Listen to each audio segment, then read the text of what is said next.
Alors, bonjour et bienvenue dans ce nouveau vlog. Nous sommes le lundi 12 septembre. Je viens de clore le dernier carnet lecture et je commence celui-ci donc pour aborder cette nouvelle semaine. Cette nouvelle semaine-ci va être ma dernière semaine avec un horaire un peu plus aéré qui me permet de faire un peu plus de lecture. Après ça, je vais avoir à faire une réorganisation de mon quotidien. Donc, je ne sais pas à quoi va ressembler ma semaine. Je vais peut-être essayer quand même de me mettre dans une espèce de petit rythme qui est pas mal similaire à ce que je vais avoir la semaine prochaine pour essayer de bien faire une transition. Donc, j'ai aucune idée jusqu'à quel point je vais pouvoir lire, mais c'est sûr que je vais vous reprendre plusieurs fois. Cette semaine, j'ai pas de plan arrêté pour les livres. Comme vous aviez vu dans le dernier vlog, je vous invite à aller le voir si vous ne l'avez pas encore déjà vu.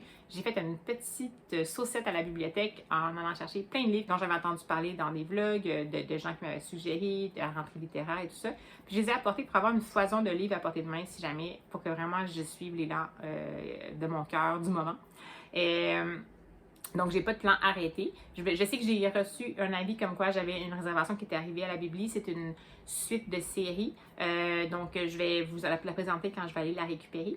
Et bien sûr, cette semaine, je vais essayer de enfin finir mon livre audio au long cours, le fameux A Promised Land de Barack Obama. Je suis rendue, bon, à peu près, donc il me reste ça ici, donc ça achève, là, je suis rendue à dépasser 85%. C'est juste que je pense que je suis un peu décrochée, c'est vraiment aride. Ça m'intéresse vraiment, mais je pense que c'était vraiment beaucoup d'un coup, fait que, comme je vous disais, ça se pourrait que je fasse ça par petite période de 30 minutes.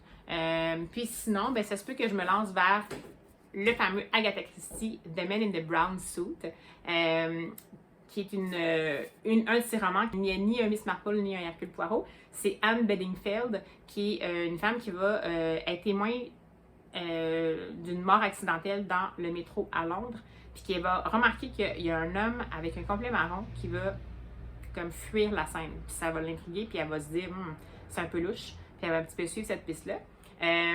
Ça fait longtemps que je l'ai lu, je pense que j'ai lu, j'étais vraiment jeune là, au complet marron, je m'en souviens plus beaucoup. Donc je vais lire en version originale, puisque je vais voir s'il y a une bonne différence. Quand je suis capable de le faire, je vais le faire. Puis c'est pour bien sûr le fameux Rich Christie 2022. C'est pour la contrainte du mois de septembre, qui est une aventure qui est menée par un personnage féminin. Donc cette fois-ci, on va suivre Anne Bedingfield. Donc ça me tente bien, c'est quelque chose d'assez léger, ça se peut que je fasse ça. Mais bon, j'ai pas d'obligation encore, j'ai encore jusqu'au 30 septembre, fait qu'on verra qu'est-ce que ça va donner. Donc c'est les possibilités, mais bien sûr, je vais vous revenir dès que j'ai d'autres trucs à vous présenter ou si je vais visiter des petits lieux intéressants que je pourrais vous faire découvrir. Donc bien voilà, je vous dis à plus tard! Hey, rebonjour, je vous prends rapidement aujourd'hui parce que, bon, comme prévu, ça a été une journée de travaux caniculaires. J'ai pas été sur notre maison pour faire les travaux, mais j'étais un peu en équipe de soutien, disons, en milieu d'après-midi. Puis ensuite, j'avais des courses à faire, donc j'ai pas pu lire, mais j'ai continué la lecture audio du fameux Barack Obama et je l'ai pas terminé, mais il me reste 45 pages. Donc, je sais pas si je vais le terminer en audio-livre. Je vais voir demain, j'ai aussi des déplacements à faire, mais ça se peut que je décide de le terminer en papier parce qu'en fait, c'est agréable de voir Barack Obama qui nous lit son propre livre, mais dans le fond, il lit à peu près 25 pages à l'heure. Donc, disons que je vais voir, j'ai quand même un rythme de lecture un peu plus rapide que ça. Puis là, je vous admets que j'ai le goût de savoir jusqu'où il va se rendre. Je crois qu'il va se rendre jusqu'à la fin de son premier mandat, parce que c'est une biographie qui s'est annoncée en 2 parties. Donc, j'imagine que ça va être la partie 1 pour le premier mandat, puis la partie 2 pour le deuxième mandat. Mais je vous admets que là, j'ai un petit peu atteint ma limite là, de super politique et tout ça. Donc, je vais voir ce que je peux faire. Sinon, je suis passée à la biblio. Je vais vous montrer ça peut-être demain, puisque là, j'ai moins de temps en ce moment. Je suis allée chercher des réservations. Puis j'ai pris quelques livres en passant parce que, bon, je trouve que je n'avais pas assez. Et je suis passée à la poste et j'avais reçu un petit colis. Donc, c'était un colis que je me suis auto-offert parce que techniquement, je fais attention au budget, mais bon, là, c'était vraiment des livres en vente, puis j'ai décidé de faire une petite exception. Donc, ce que je vais faire, c'est que je vais faire un petit unboxing dans le vlog. Je vous reprends dans quelques instants pour vous montrer qu'est-ce que j'ai acheté. Alors, me voici. C'est un petit test parce que j'ai un nouveau support, mais je pense que ça va bouger un peu trop. Donc, en fait, je vais essayer. Donc, voici le fameux unboxing. Donc, comme vous pouvez voir, je ne l'ai pas ouvert du tout et je sens que ouais, ça va vraiment bouger beaucoup votre affaire, je crois. Je vais essayer de stabiliser à mesure. Mon Dieu, je suis très efficace. Je crois que j'ai pas été assez vindicative, déterminée, disons. Vindicative, c'est pas très positif. Habituellement, j'ai pas de misère avec ceux-là, mais on dirait que le colis ne veut pas se faire ouvrir. Bon, on va l'avoir.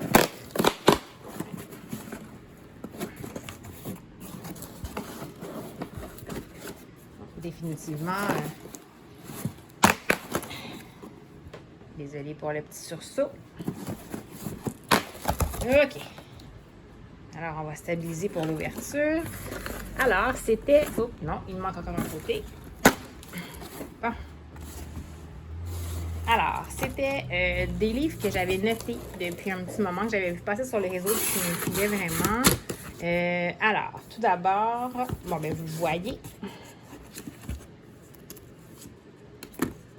Il y avait Echo Mountain de Lauren Walk.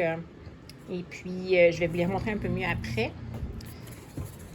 Et il y avait le fameux A Sky Painted Gold de Laura Wood, que j'avais vraiment envie de lire. Et quand je l'ai vu, étant donné que je suis bibliothécaire, donc tout ce qui est censure, ça me touche beaucoup. Il y avait un petit signet qui recensait quelques titres, des titres les plus censurés aux États-Unis. Donc, je vais vous montrer ça un petit peu mieux tout à l'heure. Alors, ce qui m'a convaincue pour A Sky Painted in Gold, en fait, c'est dans les vlogs de les lectures de Chloé. Elle a vraiment beaucoup aimé. C'est le premier tome, je crois, d'une duologie. Donc là, en plus, je me suis permis un petit hardback qui est, je crois, assez simple. Donc, je vous en reparlerai quand je vais le lire un petit peu mieux. Celui-ci. Et ensuite, il y avait Echo Mountain de Lauren Walk. Celui-là, je l'avais vu, je crois, chez Rêve ta vie en lecteur. Si je me souviens bien, c'est une espèce de...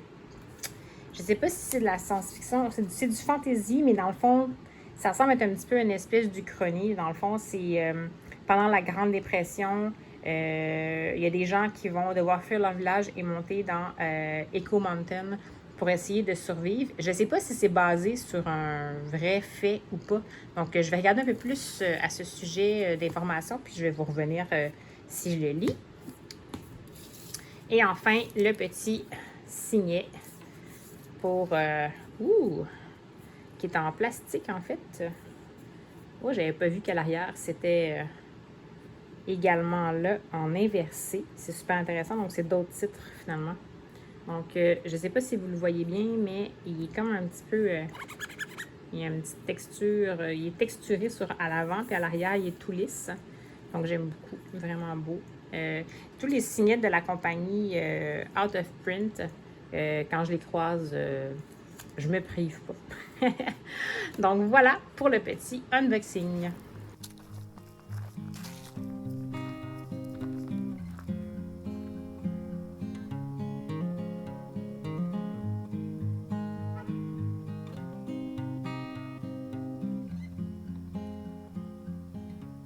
Alors, je vous reprends. Nous sommes aujourd'hui le mardi 13 septembre. Et puis, ben, je viens vous faire un petit retour parce que, attention, roulement de tambour, j'ai terminé Promised Land de Barack Obama. Cette belle grosse brique que j'essaie de lire depuis quelques temps en livre audio. Et puis, je l'ai finalement vraiment écouté en entier en livre audio. Et je crois que c'est vraiment un plus, bien que l'édition que j'ai en hardback contient des photos là, à certains endroits. Donc, je m'excuse, il y a juste quelques sections là, qui sont avec des planches. Donc, contient des photos à certains endroits. Je pense quand même que ça aide, c'est bien Barack Obama qui lit sa propre première partie de biographie politique. Et puis, c'est vraiment présenté comme ça. Donc, une biographie politique et c'est une biographie politique. Donc, comme j'en ai quand même parlé souvent, donc je ne reviendrai peut-être pas là-dessus, c'est-à-dire que vous le savez maintenant, j'ai lu Becoming de Michelle Obama et j'ai lu Promised Land de Barack Obama qui couvre en partie la même période, c'est-à-dire que Michelle Obama raconte sa vie depuis sa naissance jusqu'à la fin du deuxième mandat de Barack Obama et son éveil à la politique à elle-même, comment ça plus, en mettant plus l'accent sur sa vie de famille, sur la société, sur comment la place des femmes dans la société, la place des communautés afro-américaines dans la société, alors que Barack Obama va approcher sa biographie en faisant un bref survol de son arrivée, donc pas de son arrivée, de son enfance et de son évolution en mettant vraiment l'accent sur son éveil à la pensée politique. Et puis ensuite, évidemment, son parcours politique qui va le mener à la présidence en 2008. Et cette première partie-là va seulement rendre compte de son premier mandat.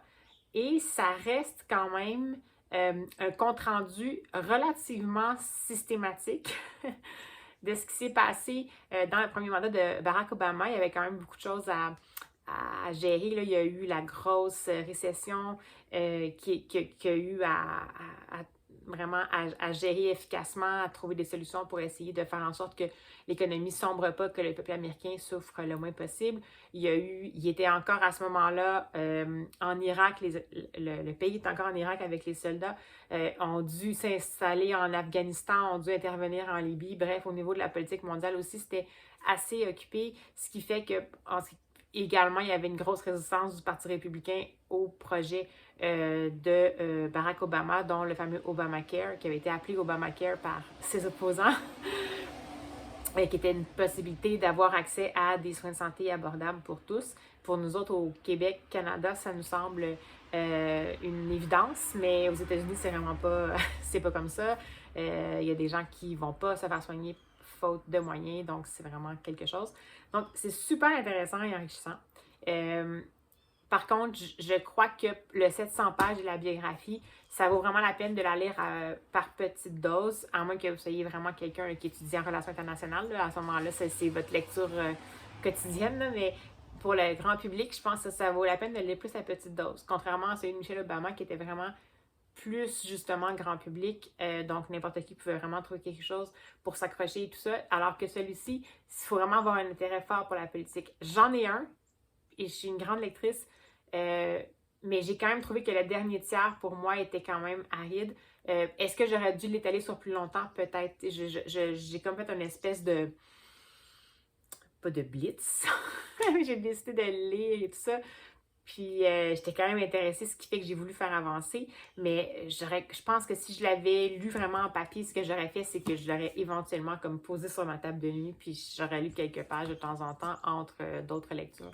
Bref, mon opinion sur ce livre-là, en fait, ma perception de ce livre-là, c'est que c'est une excellente biographie. C'est bien sûr une biographie politique. Je suis contente de l'avoir lu. Ça donne une perspective vraiment complète sur comment s'est passé ce moment-là, ces fameuses 4 années-là, premier mandat, l'arrivée même enceinte de Donald Trump en arrière-plan. Donc, c'est super intéressant. Ça fait mieux comprendre vraiment nos voisins du Sud.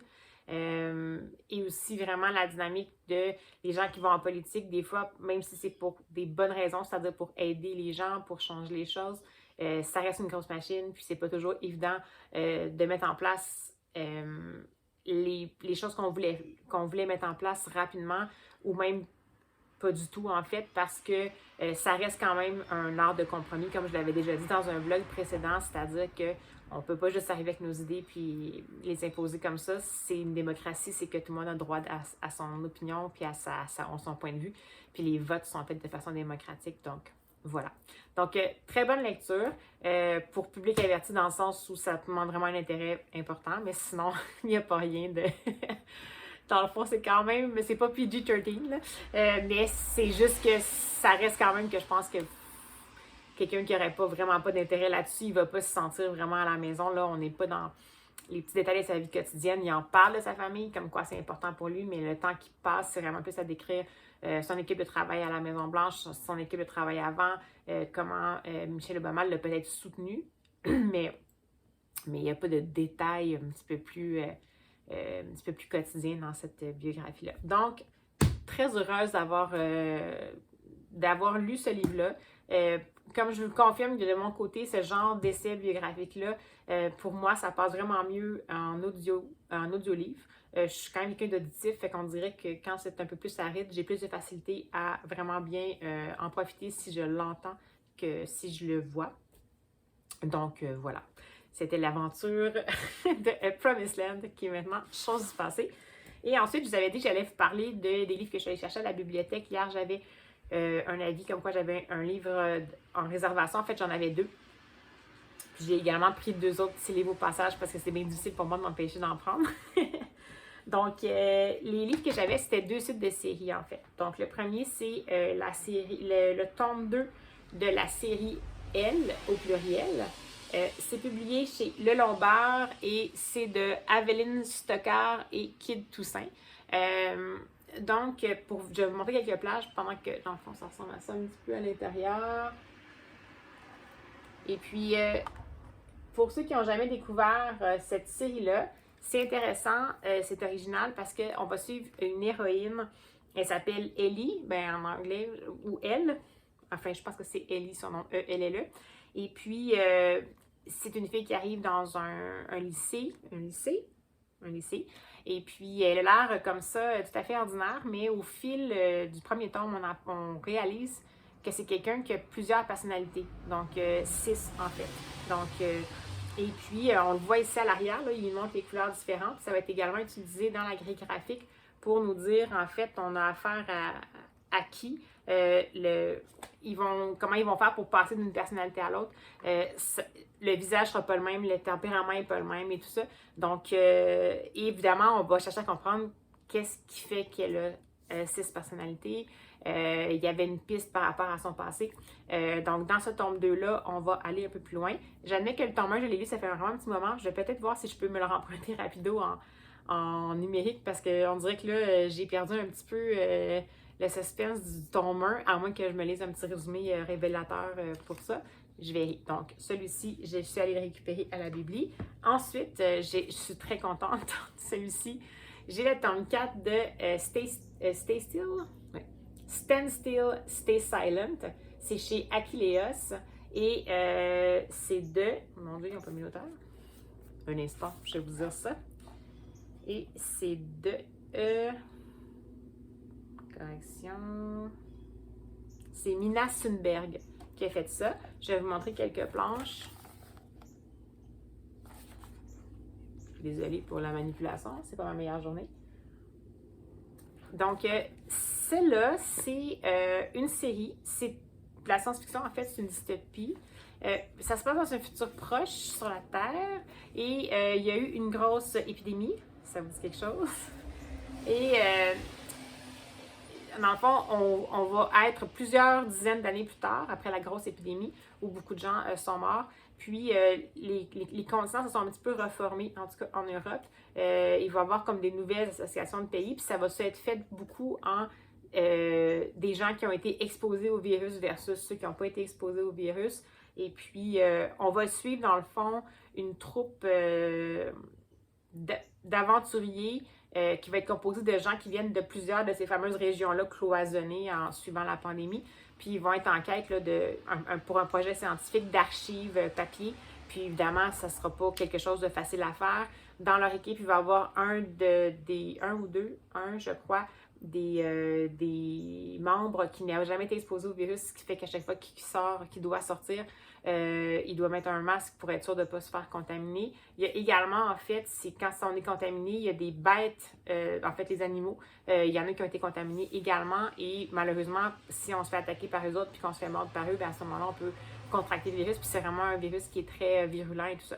Donc, c'est un peu ça la prémisse. En gros, c'est vraiment comme, bon, une base de dystopie, une bonne grosse épidémie pour bien partir le système, des personnages au caractère bien trempés, un univers chargé, je vous dirais. Le premier temps, ça m'a pris vraiment du temps, autant l'univers visuel que les dialogues, la façon qu'ils sont placés sur les grilles graphiques. Des fois, on a de la misère à savoir qui parle, puis savoir qui est qui. Ça prend un petit peu de temps, mais une fois que c'est fait, ça va bien. j'aime bien cette atmosphère-là un peu post-apocalyptique. C'est également quelque chose qui fait réfléchir parce que, tu sais, c'est sûr que c'est pas quelque chose qui est arrivé, mais c'est quelque chose qui pourrait techniquement arriver. Bon, évidemment, il y a un petit peu plus d'éléments inexplicables là, quand même là-dedans. Mais je trouve ça intéressant. Il y a de l'aventure et tout ça. Ça, c'est le tome 1, 2, 3. Et puis là, c'est le tome 4 qui est sorti, donc ce sera une suite de série. Je vais essayer de voir si je peux le lire rapidement, donc je suis bien contente. Ensuite, j'ai récupéré dans la section jeunesse, mais je sais, bon, enfin. Cette série-là ici, c'est chez Nord-Sud, je ne sais pas si vous voyez bien, oui. Donc celui-ci, ça s'appelle Einstein. Le fantastique voyage d'une souris dans l'espace-temps. Et puis, cette série-là, en fait, les éditions Nord-Sud ont fait une série comme ça. Il y a plusieurs personnages qui sont abordés. Je me souviens plus, il me semble qu'il y avait, peut-être pas Léonard de Vinci. Ça touche souvent des personnages de l'univers scientifique.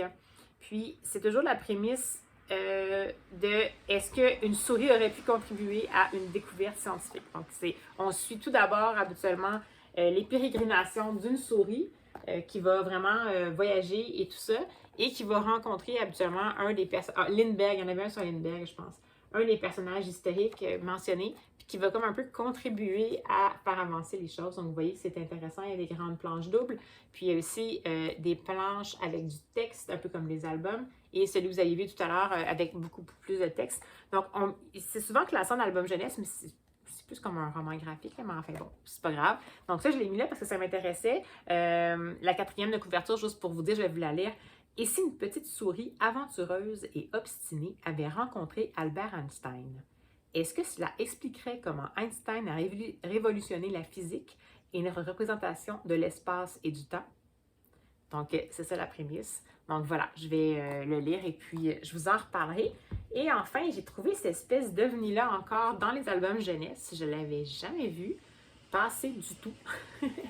Donc, c'est Quand tu lèves les yeux, l'artiste, ça a l'air d'être De Gure et l'éditeur, c'est chez Seuil. Et ça semble encore une fois un roman graphique qui a été mis en album, mais je vous explique parce qu'il n'y a pas beaucoup de texte. Mais c'est vraiment quand même, il y a des chapitres dans le fond pour les étapes là, de l'histoire. Et puis, donc comme ça ici. Puis la première, je pense que je vais vous la lire également parce que c'est dur à résumer comme ça. Donc c'est Lorenzo vient le déménager avec sa maman. Accroché à son téléphone portable, un peu perdu, le jeune garçon explore sa nouvelle maison. Dans sa chambre, un meuble étrange attire son attention. Derrière un panneau secret, Lorenzo trouve un cahier plein d'histoires qui le transporte dans un monde énigmatique, point de départ d'une enquête qui risque bien de changer sa vie. Intriguant, n'est-ce pas? Bon, en tout cas, ça m'a intrigué. Donc, je vais le regarder. Puis ensuite, ben, je vais vous les montrer. Je vais essayer de voir si je suis capable de les montrer parce que j'ai un iPad un peu capricieux. J'ai également emprunté en numérique certains livres. Je crois que je vais peut-être plutôt vous mettre la couverture parce qu'en numérique, on ne le voit pas très bien. J'ai emprunté, je vais vous mettre la couverture, Déjeuner avec papa, recueil de napperons qui a été fait par Simon Boulris. Les illustrations de Anne-Julie Dudemaine chez La Bagnole. Si je me souviens bien, celui-là, ça parle dans le fond d'un enfant dont les parents sont séparés et qui va avoir il revient dans le passé pour nous raconter ses souvenirs de quand il allait rencontrer son père à tous les dimanches, sans doute la seule fois où il le voyait de la semaine, puis il allait déjeuner ensemble au restaurant, puis les échanges qu'il y avait avec lui, ça semble avoir beaucoup de moments où il y a de l'expression d'émotion, ou en tout cas de la perception d'émotion de la part de l'enfant qui parle dans ce livre-là, comme la plupart des livres de Simon Boulris. Donc, c'est considéré comme il l'appelle un roman graphique jeunesse. Ça fait partie de la rentrée littéraire québécoise de l'automne. Donc, les deux autres aussi, ça fait partie de la rentrée littéraire. J'ai comme un petit moment d'enthousiasme de rentrée. Donc, également chez La Bagnole, je vais vous mettre aussi la couverture. J'ai emprunté Gloria sort du moule de Guylaine Gay, illustrée par Bach, l'illustratrice qui fait plus de la BD. Et cette fois-ci, on va suivre, je crois que c'est seulement une espèce de peut-être première lecture ou premier roman avec des illustrations. Donc, on va suivre Gloria, qui est une coquine danseuse rieuse et curieuse, qui est également, elle dit « Ah oui, je suis grosse aussi ». Enfin, c'est ce que dit Rodrigue, un garçon de ma classe. Mais pourquoi tout le monde rit quand il dit ça?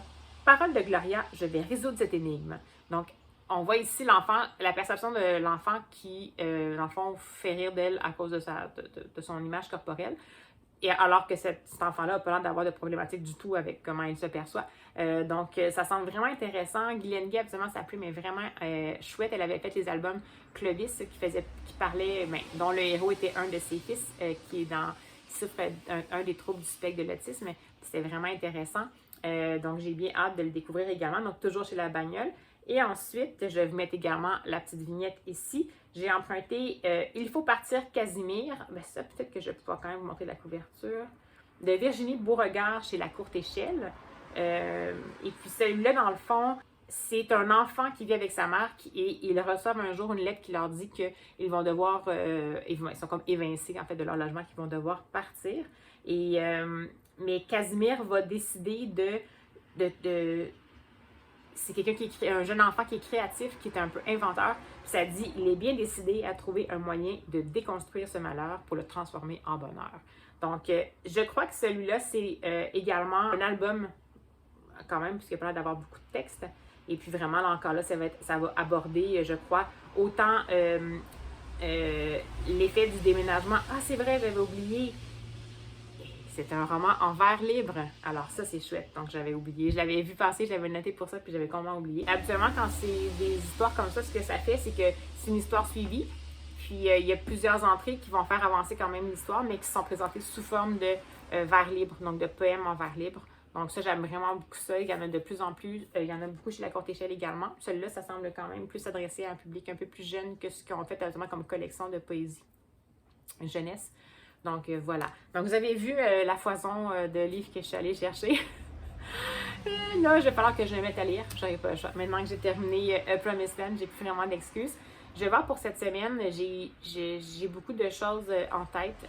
J'ai un peu de difficulté à gérer mon anxiété en ce moment. Donc, je vais peut-être essayer de me lancer justement dans des graphiques, des albums, parce que souvent, ça va être des petits moments, ça va quand même capter mon attention, puis je vais essayer de vous en parler. Et ça se peut que ce soit le thème de ce carnet-là, des petites lectures graphiques, dont j'espère pouvoir lire quelques-unes de la rentrée littéraire pour pouvoir vous en faire découvrir alors que c'est encore le temps de les voir en librairie. Alors voilà, bien écoutez, je vous reprends dès que j'ai du nouveau. Et puis, ben, à la plus tard. Hey, bonjour! Alors, nous sommes mercredi, le 14 septembre, et je viens vous faire un bref retour. Je vais vraiment essayer d'être bref cette fois-ci parce que sinon, je sens que ce vlog va être long, vu que je vais peut-être faire beaucoup de lectures graphiques et albums cette semaine. Donc, pour pas que ça vous dure 3 heures, je vais essayer d'être bref. Donc, hier, j'ai lu finalement deux des livres numériques que j'avais empruntés qui font partie de la rentrée littéraire québécoise. Tout d'abord, Gloria sort du moule de Guylaine Gay, illustré par Bach chez La Bagnole.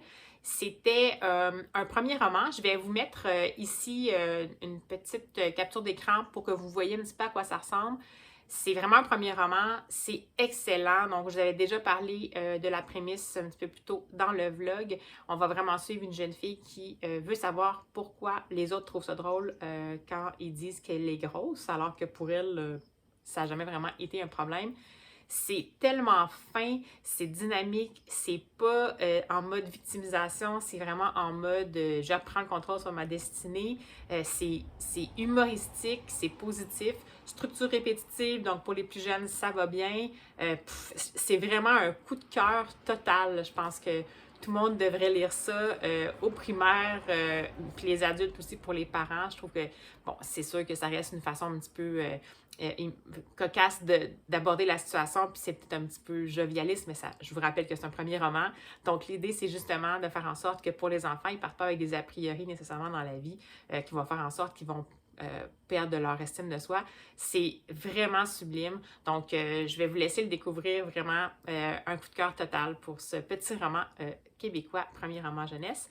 Et ensuite, premier roman, je vais vous dire, je dirais dès la première année, c'est-à-dire que c'est pas aussi facile à lire. Moi, je pense qu'on peut lire peut-être à voix haute, sinon première, deuxième année, donc premier cycle du primaire.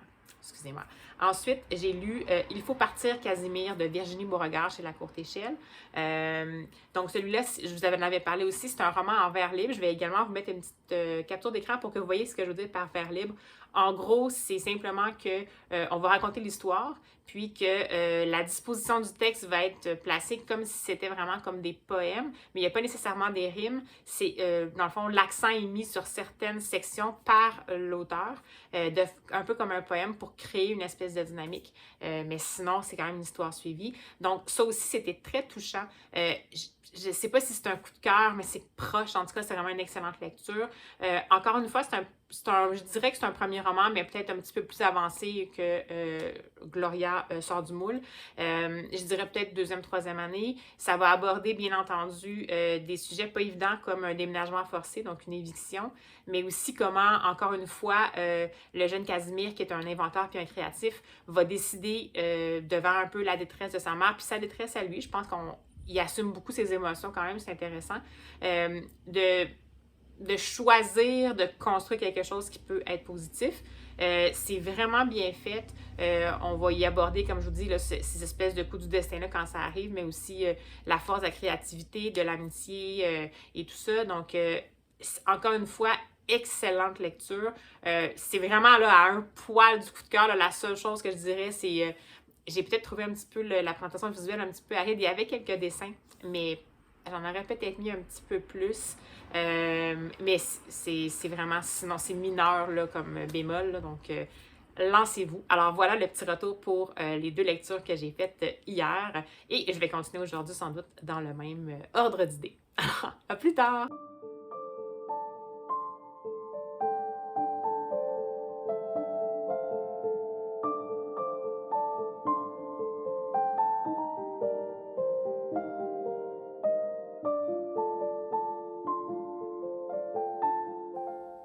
Hey!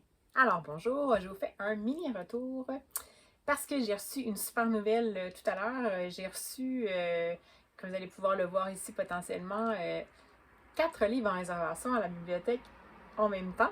Donc j'attendais après cette réservation-là depuis longtemps.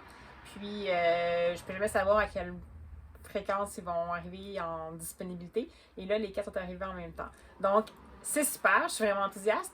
Mais j'étais comme un petit peu à la limite de mon nombre d'emprunts maximal. Et donc, je vais devoir soit faire un blitz de lecture ou en rapporter sans les avoir lus. Donc là, j'ai essayé de regarder, évidemment, la dernière brassée, la plus récente que je vous avais présentée en vlog. Ben, j'aimerais ça, c'est pas mal tous des gros romans. J'aimerais peut-être ça les garder quand même pour leur donner une petite chance. Je peux pas vraiment retourner les BD que je viens d'emprunter. Donc, je vais peut-être réévaluer Train in Lovers de Alexander McCall-Smith que j'avais pris il y a quand même un certain temps. Ça m'intéresse, mais peut-être que c'est quelque chose que je pourrais rapporter. Donc déjà, ça me ferait un petit peu de place. Sinon, j'avais quand même toujours la fameuse BD Les Géants que j'avais promis que j'allais lire, mais que j'ai pas encore lu. C'est quand même une BD jeunesse. Je ne peux pas croire que je peux pas lire ça. Donc, je pourrais lire celle-là en blitz. Ensuite, j'avais des suivis de séries. Donc, j'avais le tome 3 de la série Absolument Normale à lire, ainsi que les tomes 2 et 3 de la série Dans les yeux de Lia.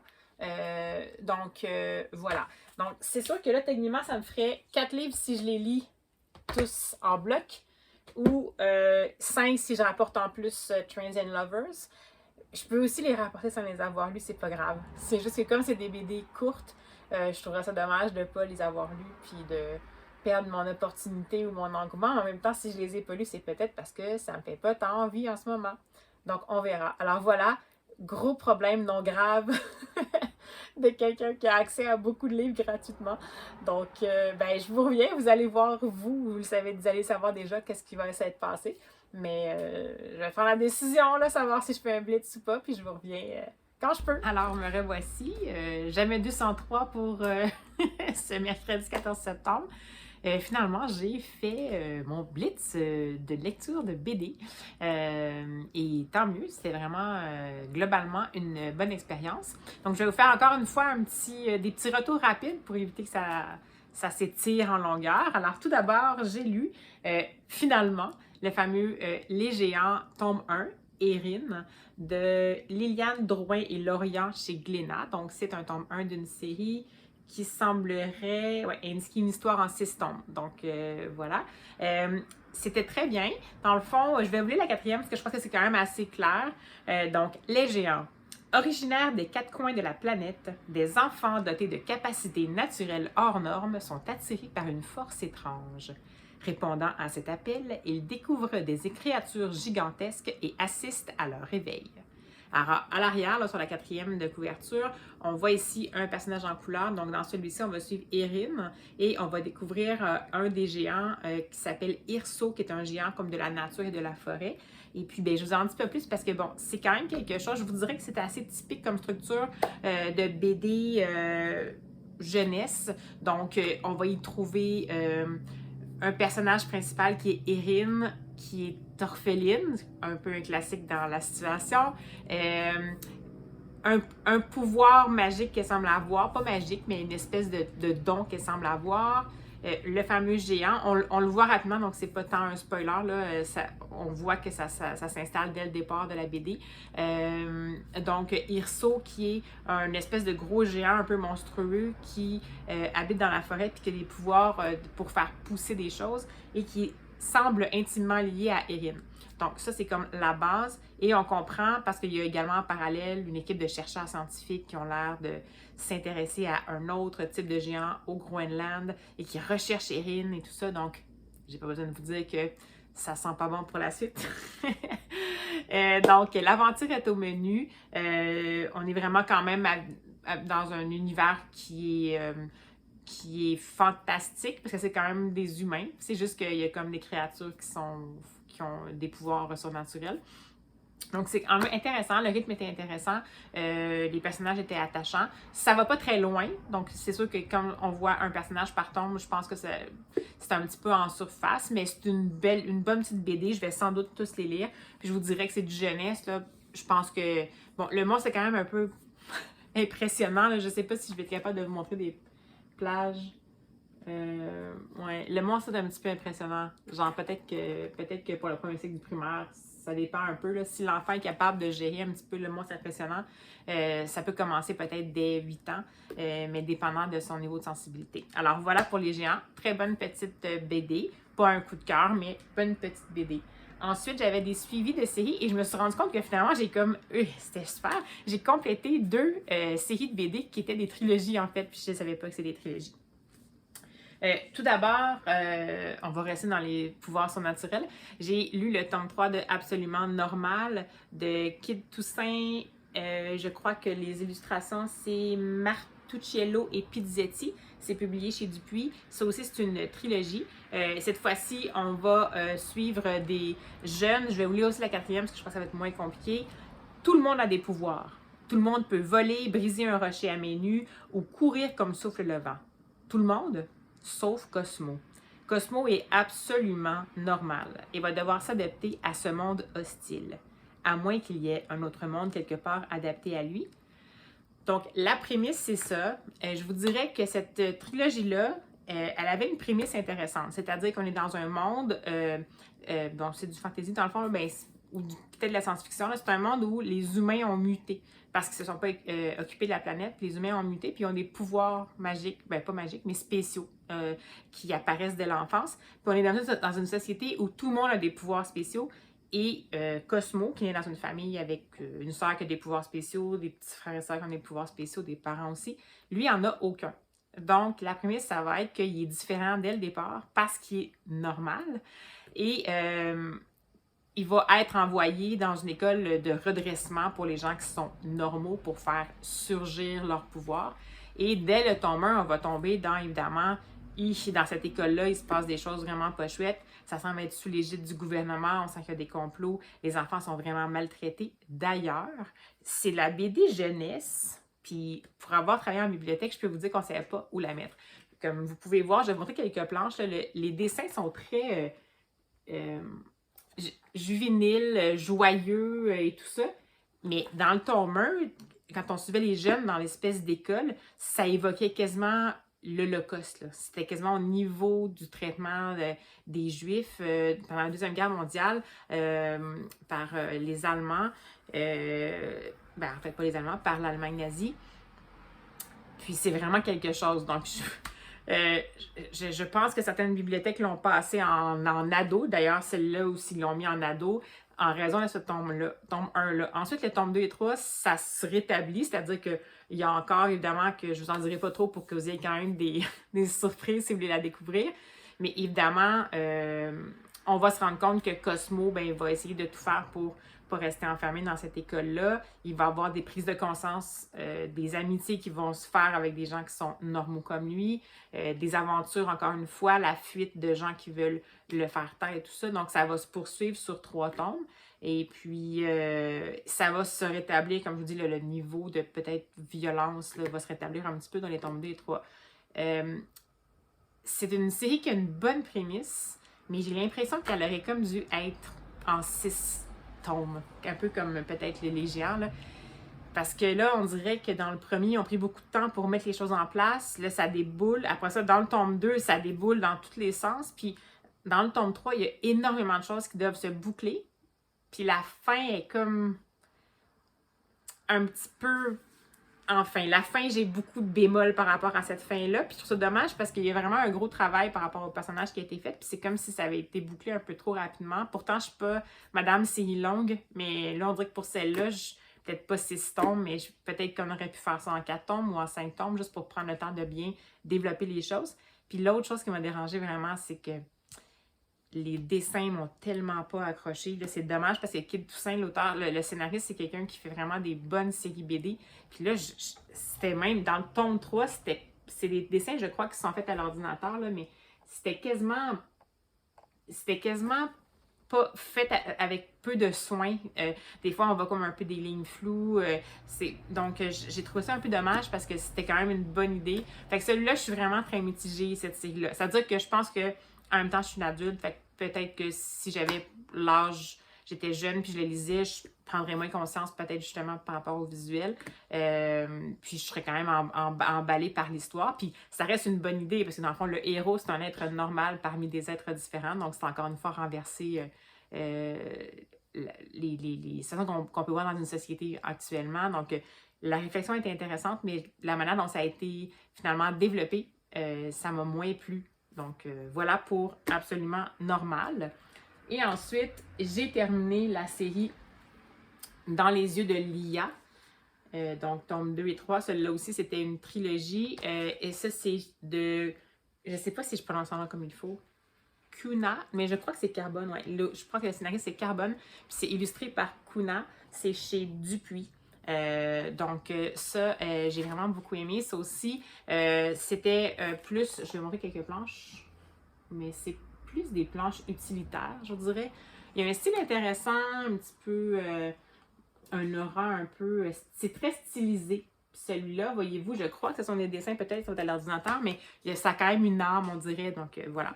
Donc, pour rappel, en fait, pour résumer, là, Lia, c'est une jeune femme qui a été, qui est en fauteuil roulant en ce moment, puis qui a été renversée par un chauffeur il y a 4 ans et laissée pour morte dans un fossé et elle est devenue paraplégique. Donc, puis là, 4 ans plus tard, ce qu'elle va faire, c'est qu'elle finit par étudier en technique judiciaire, je crois.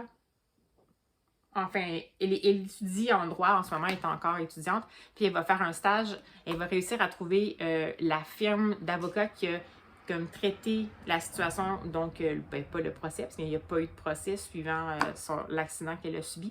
Et puis, elle va réussir à se faire prendre comme stagiaire là-bas sans dévoiler qui elle est.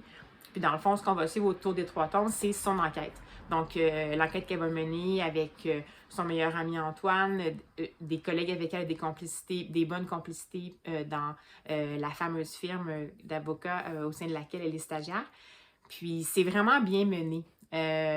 Donc, je dirais, dans le fond, le lecteur est entraîné, c'est haletant, les personnages sont bien définis, on nous donne des petits indices, on devine, mais même dans la BD, en 3 tomes, on est aussi, dans le fond, des fois envoyé dans la mauvaise direction volontairement, donc c'est vraiment, vraiment bien fait. Étant donné la nature, bon, c'est quand même une jeune adulte et tout ça, je dirais que c'est plus de l'ado. Ouais, ils ont mis en ado aussi à la BD, donc je dirais que c'est plus pour adolescents et adultes. C'est vraiment intéressant. La seule chose que j'aurais un mini bémol, c'est que dans le 3e tome, c'est la résolution. Puis encore une fois, j'ai été déçue de la chute. Donc, C'est comme si ça avait été bouclé un peu rapidement. Pourtant, tout le restant, là, le rythme est intéressant, le bon dosage, c'est bien construit, le bon dosage, justement, là, pour l'interaction avec le lecteur, mais on dirait qu'à la fin du tome 3, j'ai fait « Ah, c'est dommage » parce que jusqu'à la presque toute fin, c'était sur le bord du coup de cœur, mais là, avec ça, ça m'a un petit peu, bon, refroidi.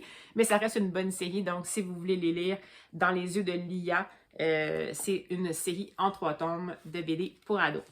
Donc, j'ai fait mon petit blitz et je vais juste vous dire que j'ai une nouvelle lecture en livre audio. Je vais vous mettre la petite vignette sans doute ici. Donc, je poursuis en fait la série des enquêtes de Pencoast et Parker, je crois, c'est de Steven Spotswood. Le premier, c'était en français, c'est La fortune souris aux disparus. Le deuxième tome, c'est Meurtre sans filet. En anglais, moi, je l'écoute en version originale. C'est Murder Under the Skin. Donc, je continue là-dessus. Ça, c'est une série... les personnages sont excellents. Ça se passe aux États-Unis dans les années 40, je crois.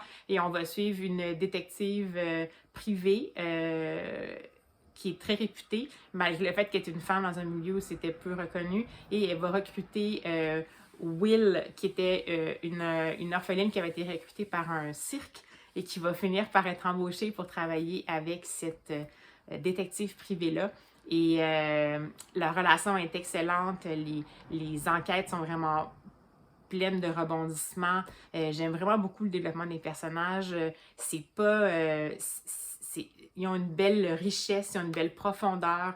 C'est pas juste l'enquête dans le fond. Ils vont chacun avoir des choses personnelles qu'ils vont vivre sans nécessairement que ce soit gnangnan. Puis ce sont deux femmes vraiment comme déterminées. Will, le personnage, la jeune héroïne, détective, apprentie détective privée, elle a vraiment pas la langue dans sa poche. Donc, enfin, je suis là-dedans. J'ai l'impression que je vais le lire, que je vais l'écouter rapidement, celui-là. Puis je l'ai seulement en livre audio, fait que je ne peux même pas accélérer les choses en le lisant en papier. Ben, je pourrais en empruntant la version papier en français, là, mais comme ça se passe aux États-Unis dans les années 40, j'ai trop peur d'avoir une traduction qui va m'irriter, donc je vais le continuer en livre audio. Alors voilà, c'est tout pour ce mercredi. Je vous reprendrai au cours de la semaine. Bye bye!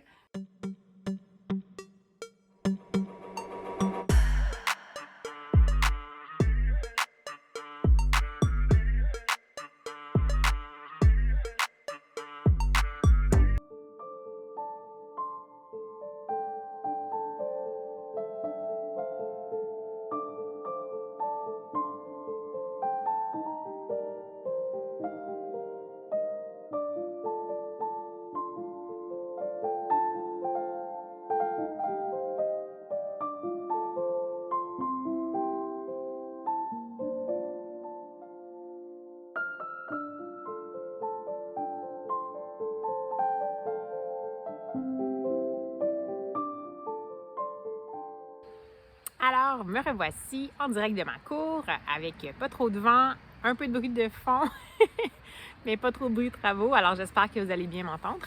Donc, je vais faire un petit retour parce que comme vous avez pu voir, j'ai lu dès que je les ai eus en main des 2 romans graphiques jeunesse que j'ai empruntés à la bibliothèque hier après avoir reçu les réservations et ils font partie de la rentrée littéraire québécoise jeunesse. Alors, tout d'abord, j'ai lu Le monde de Maxime de Lucille de Pélouan, illustré par Jacques Goldstein et c'est chez La Pastèque.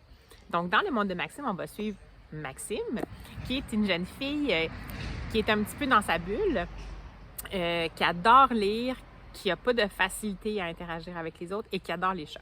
Donc, on va la suivre dans son quotidien et on va finir par se rendre compte que finalement, elle va faire une enquête parce qu'elle a trouvé dans la ruelle des écuelles avec des croquettes de chat. Et elle se demande comment ça se fait qu'il y a des écuelles qui sont là, puis qui s'en occupe et tout ça. Donc, ça va être ça un peu le centre de l'histoire.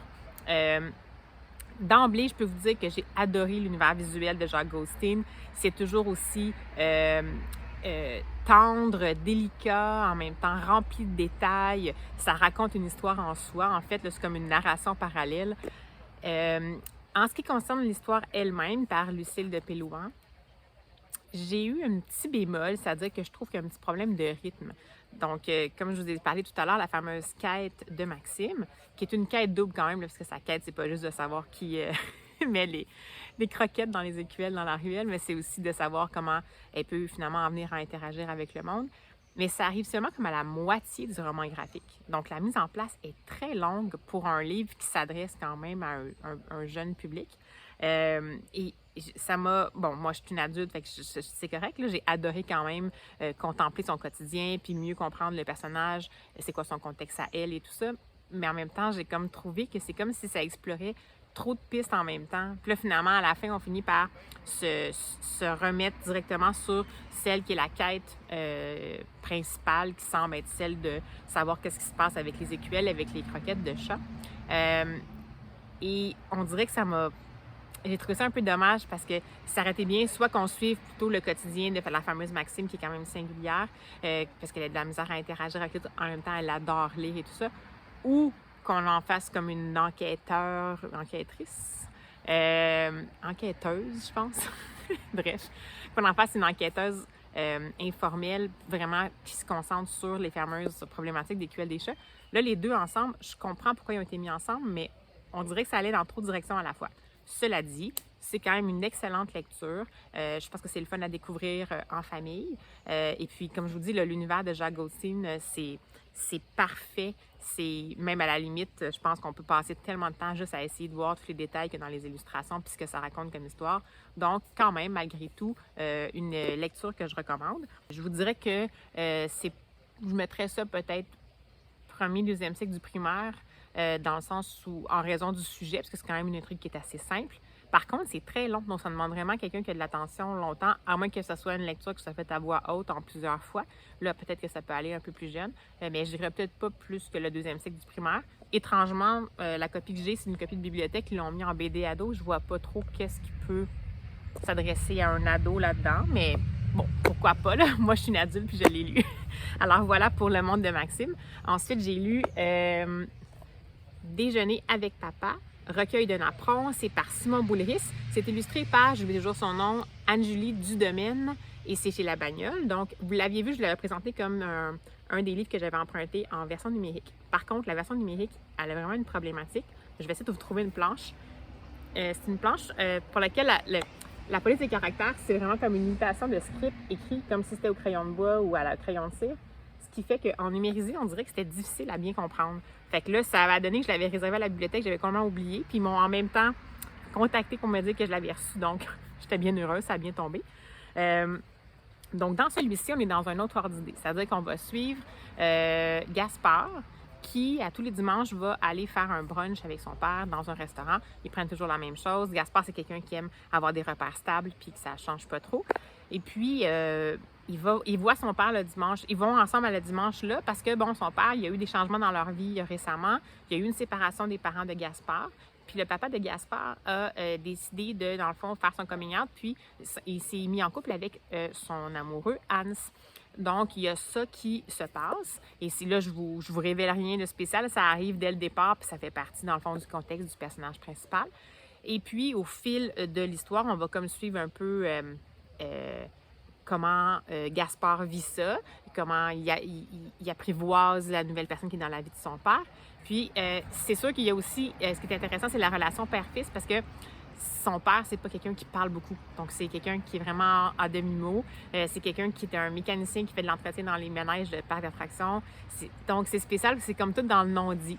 Puis, ce qui est intéressant, ce que j'ai trouvé intéressant là-dedans, c'est aussi la proposition visuelle qui a été faite par Anne-Julie Dudemaine. C'est-à-dire que ça s'appelle Déjeuner avec papa, mais recueil de napperons. Parce qu'en fait, la proposition, c'est que Gaspard, à chaque dimanche, il dessine sur ses napperons.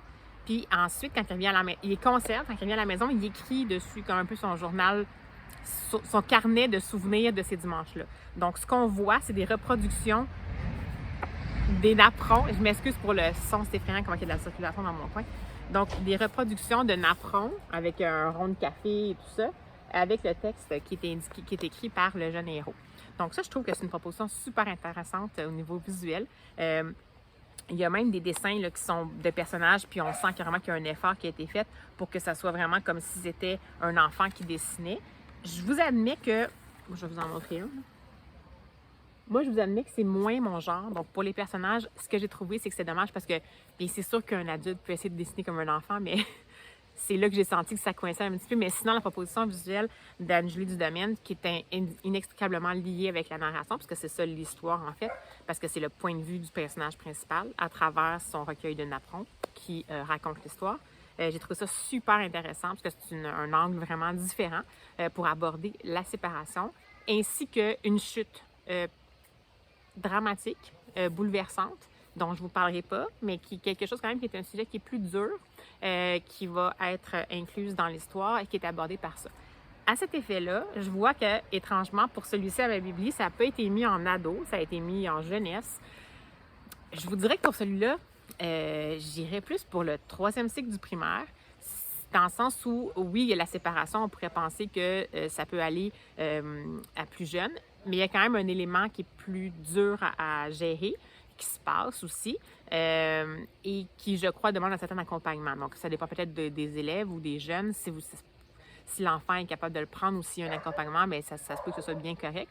Mais bon, disons que je viserais plus le 3e cycle du primaire. Celui-ci, j'ai vraiment adoré. C'est pas un coup de cœur, là, mais presque un coup de cœur.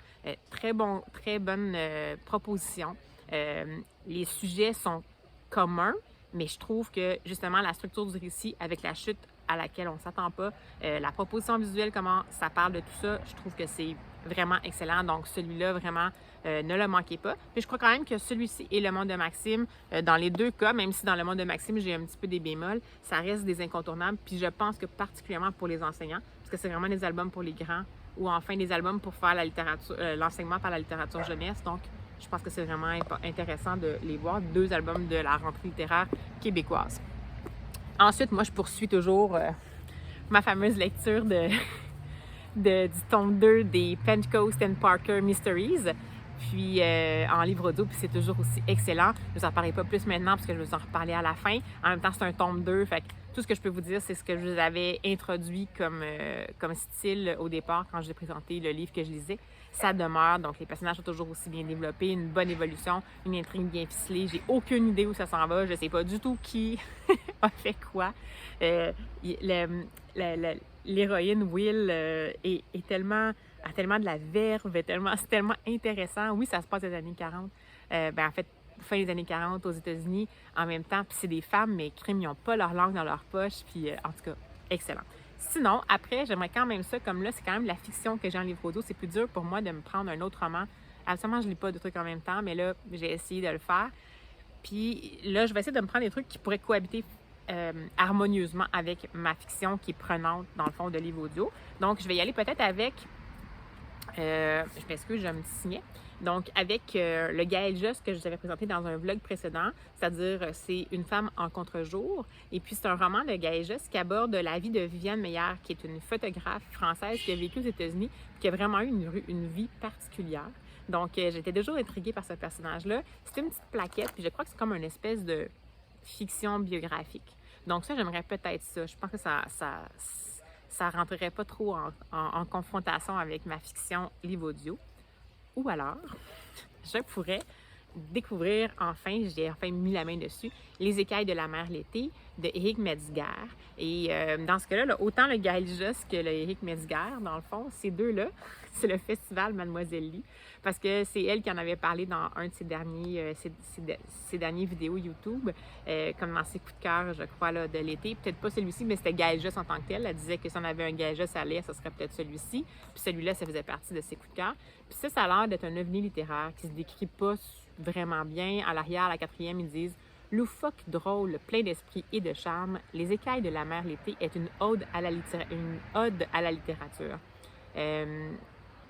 Puis je pense que c'est vraiment, on va suivre des personnages, mais ça va être aussi beaucoup le style qui va être important. Fait que là, ça, je vous dirais que, en plus, c'est aux éditions de l'Olivier, absolument, leur grille graphique est très aérée. Donc, je suis bien tentée. Je pense pas que ça va interférer avec ma lecture audio non plus. Est-ce que je vais prendre ces deux-là? Est-ce que je vais lire les deux? Aucune idée. Mais voilà, c'est mon espèce de pile à lire ou pioche à lire pour reprendre Margot Liseuse. Le thème de Margot Liseuse que j'adore, que je pense que je vais adopter. Donc, pioche à lire pour ma fin de semaine. Donc, je vais vous revenir dès que j'ai du nouveau. À plus tard! Hey, bonjour! Je vous fais un petit retour rapide avant de clore ce vlog-ci exceptionnellement parce que j'ai terminé finalement hier en lecture audio le fameux tome 2 de la série Pencoast et Parker Mystery, dont le titre est Murder Under Her Skin. Puis, j'en parlerai pas particulièrement avec précision parce que premièrement c'est un tome 2 et deuxièmement c'est un policier, donc je vais pas trop vous divulguer, mais c'est toujours aussi excellent, c'est-à-dire comme je vous dis là, la plume de l'auteur est toujours aussi habile, la construction des personnages est vraiment intéressante. Comme lecteur, on a en tout cas, moi, j'ai pas deviné vraiment avant la fin où ça s'en allait. On est envoyé dans plusieurs directions à la fois. Encore une fois, il y a beaucoup de situations hors normes que j'apprécie beaucoup, malgré le fait qu'on est dans un contexte de années 40 aux États-Unis. Donc, il y a beaucoup de femmes qui sont dans ces romans-là. Puis, disons qu'elles ne se comportent pas, elles se comportent plutôt comme des femmes émancipées après la Première Guerre qui ont commencé à prendre leur place dans la société. Donc, c'est vraiment intéressant. Donc, celui-ci, par contre, je peux quand même vous dire que ça se centre dans le fameux cirque dont vient, dans lequel a passé quelques années Will Parker, qui est une des deux détectives, donc l'apprentie détective. Elle a passé 5 ans dans ce cirque-là et puis elle se fait appeler par le directeur du cirque pour dire écoute, il y a eu un meurtre, notre artiste qui était la femme la plus tatouée du monde a été retrouvée poignardée et ils ont arrêté notre lanceur de couteau et puis est-ce que vous pouvez venir nous aider? Et Will Parker, bien sûr, va trouver le cas intéressant, mais c'est sûr que là, on va voir que cette intrigue-là va aller beaucoup la chercher dans ses émotions à elle parce que c'est lié à son passé. Ce cirque-là lui a permis de s'émanciper et si elle n'avait pas eu ce cirque-là, elle ne sait pas trop où est-ce qu'elle serait dans la vie. Donc, ça va partir comme ça et Lillian Pencoast et Will Parker vont partir à l'endroit où le cirque est arrêté temporairement, puisque c'est un cirque qui est nomade, pour aller essayer d'éclaircir la situation. Donc, voilà. Mais bref, excellente lecture. Si vous n'avez pas encore découvert cette série-là, je vous dis c'est vraiment excellent. C'est sûr que moi, j'ai lu en version originale. Je ne sais pas de quoi a l'air la traduction française. Par contre, je peux vous dire que les deux tomes, donc tome 1 et 2 sont sortis en français. Le deuxième, celui que je lis en ce moment, la traduction est Meurtre sans filet. Donc, je vous mets de la petite vignette ici également. Donc, si jamais vous voulez le découvrir. Alors voilà, c'était ma petite mise à jour rapide pour ma dernière lecture complétée hier en livre audio. Alors, rebonjour, nous sommes le dimanche 18 septembre. Et exceptionnellement, je vais clore ce vlog lecture aujourd'hui plutôt que d'inclure la journée du dimanche à l'intérieur, puisque dès demain, mon quotidien va reprendre son rythme au temps millimétré. Donc, j'aimerais ça me garder une petite journée là, pour bien m'adapter puis bien me préparer au retour au quotidien, disons, un peu plus standard. Donc, j'espère que ça vous a plu, ce vlog-là. Ça a été assez varié, finalement. Ça a été un peu le festival des BD romans graphiques, rentrée littérature jeunesse, enfin terminé la biographie de Barack Obama et puis un petit cozy mystery. Donc, je pense que ça nous en a donné un peu pour tous les goûts. Puis, je vous invite en fait à me dire si vous avez déjà découvert les titres de la rentrée littéraire jeunesse québécoise dont je vous parle dans ce vlog-ci. Si vous en avez d'autres que vous attendez avec impatience, ça peut être de la littérature pour adultes. C'est pas obligé d'être la littérature québécoise, ça peut être de la littérature européenne. Donc, bien voilà, on va se donner rendez-vous dans le prochain vlog. Et puis d'ici là, je vous souhaite d'excellentes lectures et une bonne semaine!